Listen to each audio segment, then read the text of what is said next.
asalaamaaleykum wa rahmatullah. li yàlla di wax subhaanahu wa taala ne wala yahiqul makru sayyi'u illa bi ahli. kuy xool li xew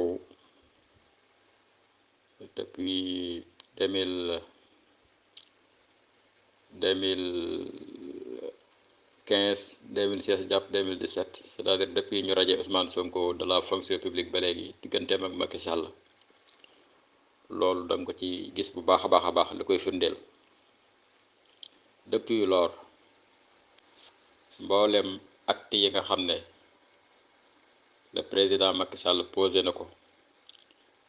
Allah dans le sens d'anéantir Ousmane, dafa mel ne loolu lépp day wëlbatiku ci kawam. Macky Sall bi mu rajee Ousmane Sonko de la fonction publique jàpp ne loolu dina ko néewal doole, dina ko noppiloo, dina ko arrêté. man nga wax ne sax loolu mooy départam, mooy ndëgër laayam fi nga xam ne nag fi la ko Sénégalais yi tàmbalee xam. bi ñu ko dàqee ay at yu néew lañ ci teg ñu def ko fal ko mu nekk député. mu mel ne loolu Macky Sall def dafa amul benn sens, amul benn résultat, dafa contre-productif, dafa mujj wëlbati ko ci kawam. bi mu yëkkatee dossier Adji Sarr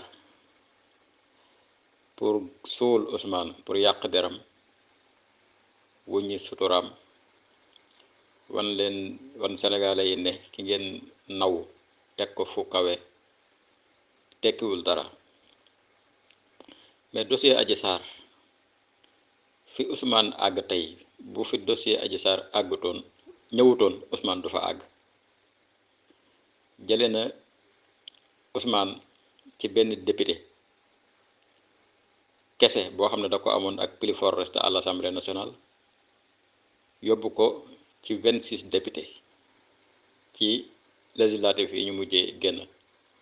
jox ko ay maire yu bari, jox ko ay élus locaux yu bari, jële ko ci 15% yi mu amoon ci élection présidentielle 2019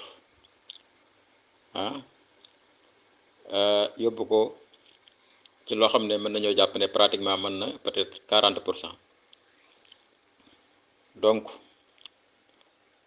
dossier Adji Sarr dafa jële Ousmane ci niveau yóbbu ko ci beneen niveau bu gën a sori, popularité am gën a yokk. ndax affaire bi yépp day wane ne lii complot la pour sàkkal pexe benn opposant, benn adversaire politique redoutable et prometteur. li bari nag yàlla def ci loxoom, feeñal lu bari, leeral lu bari, jaarale ko ci ay nit yoo xam ne dañoo sacrifier sax ñenn ñi seen liggéey, ñenn ñi seen liberté, ñenn ñi ñu leen di persécuter, maanaam di leen noot. loolu lépp yàlla tàggat leen pour ñu leeral ne lii ay complot la, ay caaxaan la. Sénégalais yépp jàppale Ousmane, taxaw ci wetam, mu génn ci ak ndam. ca cëppaandaw la ñoom ñu ko tuumaaloon àtte ne liñ ko tuumaal defu ko, ñu tëj ko ci ay caaxaan ak i tappale. donc même dossier Adji Sarr bi dafa mujj wëlbatikuwaat ci seen kaw, mu mujj nag weex leen xat, xamul nañu def ak ñoom. ndax à travers li génn ci ay preuve jógee ci témoins yeeg médecin beeg yeneen, dem nañ ba xam ne lii mënuñoo convaincre Sénégalais yi ne viol am na. te sori nañ ci sori boo xam ne mënuñoo tegaat dossier bi ci suuf mu mel ne dara mësta xew, ñu tàbbi dans leur propre piège. loolu aussi mujj wëlbatikuwaat ci seen kaw. bi ñu jàppee Ousmane di ko barricade, mënta génn këram pour dox digganteem ak Sénégalais yi, mu bañ a communiquer ak Sénégalais yi, gën a bañ a génn, mbooloo di ko wër fu mu mën a dem. bi ñu defee loolu lépp ngir néewal ko doole, fekk na booba la ñuy def mi ngi wëlbatikuwaat ci seen kaw. ndax booba ñi ngi koy may temps mu mën a réfléchir, mën a xalaat, mën a réviser yoon wi, doxin wi, maanaam mën a nafaraat doxin wi, xool li jar a jubbanti ci li weesu, xool li teewu naka la ñuy jëflanteeg moom xool li dëgmal si naka lañ koy préparer ak naka lañ koy tegalee ay plan ak ay stratégie loolu buñ ko bàyyi woon muy doxi soxlaam libre amaana du am yooyu réflexion donc yooyu barikaat ñi defoon di wane seen doole ak seen noteel loolu aussi mujj wëlbatikuwaat ci seen kaw ba fi ñu demee à la dernière minute dans les prolongations ñu foog ne mbirum Ousmane jeex na Ousmane nag betti leen ne leen barikaat yooyu ngeen doon def yooyu yëpp jamono yooyu yëpp mi ngi ko doon investir ci tër ay plan ak stratégie waajal boppam pour anticiper li nga xam ne moo war a xew ëllëg loolu aussi nekkat loo xam ne tamit dafa mujj wëlbatiku ci seen kaw daanuwaat ci seen kaw bi ñu jàppee aussi Bassirou Diomaye Faye ne nañ ko dugal ci biir kaso bi ndax xëy na ñiy xalaatal Pastef la bokk ñi nga xam ne aussi dañu am ay rôle yu am solo yu ñu joué ci biir parti bi ci la bokk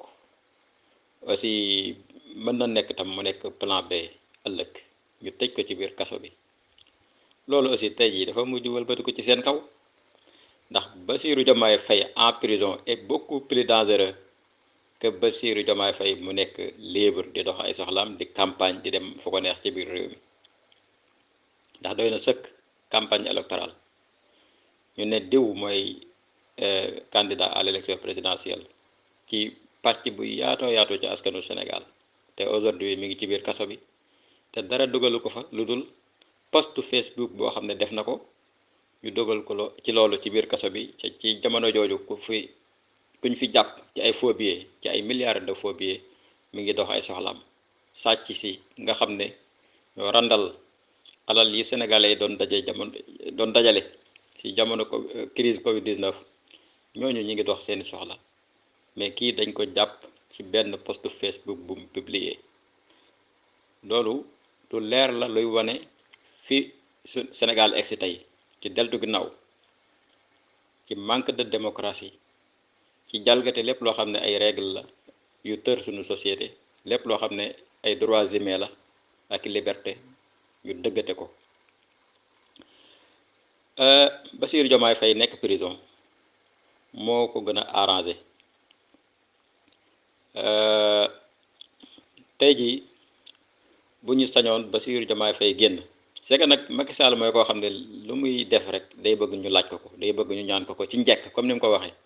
mais du jekki-jekki def loo xam ne day jàpp ne warugar la wala lu rafet la wala moom la démocratie laaj toujours nit ki mu nekk day bëgg a imposer dooleem imposer pouvoir am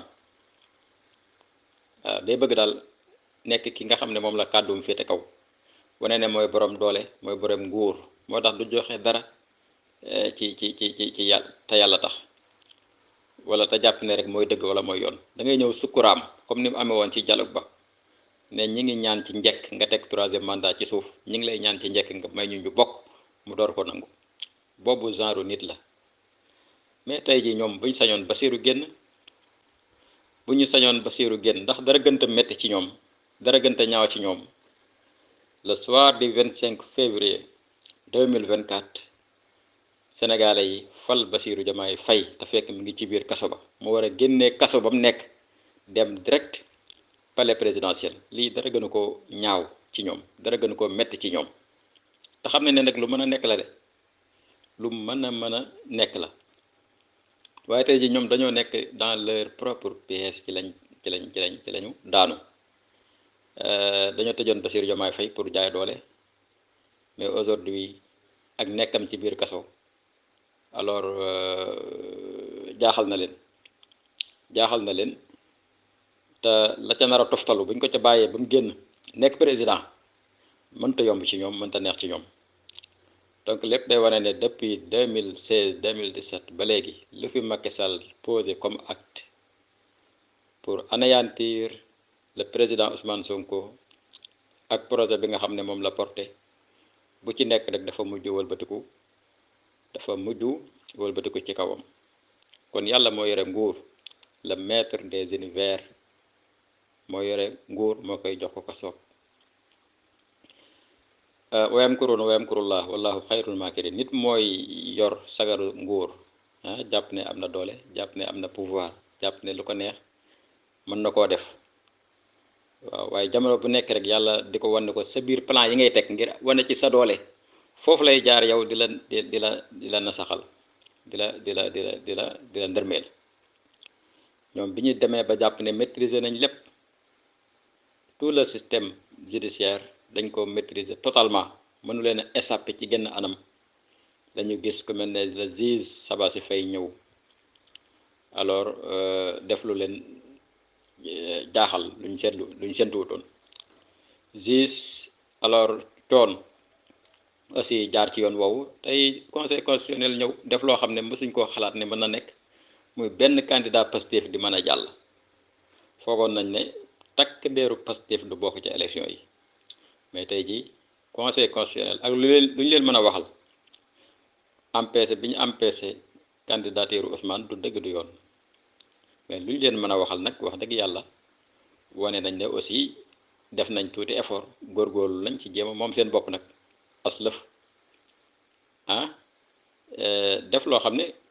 ku nekk xam ne leen nguur gi bëgg ko, nguur gi d'accord ci. nguur gi bu sañoon Bassirou Diomaye Faye du bokk ci élection yi. looloo taxoon Amadou Ba déposer recours pour ñu bañ a bokk ci élection yi.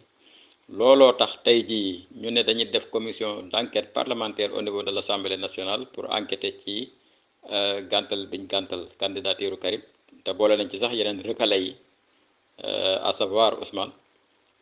donc ñëpp xam nañ ne alors candidature Diomaye non seulement daf leen a bett, mais aussi lu leen métti la, lu leen naqari la. waxuñ ko pour tagg conseil constitutionnel wala pour setal ko, déedéet. liñ def Ousmane empêché candidature am tegul fenn, mais nañ nangu ne aussi def nañ benn jéego bu jëm ci kanam boo xam ne nag neexul nguur gi te bett na leen, te bu ñu sañoon du am. loolu lu am solo la, loolu lu am solo la pour wane rek ne nguur gi alors amultul maîtrise bi nga xam ne moom la jàpp ne sax moom la am, ba jàpp ne dara tëwu ko, ba jàpp ne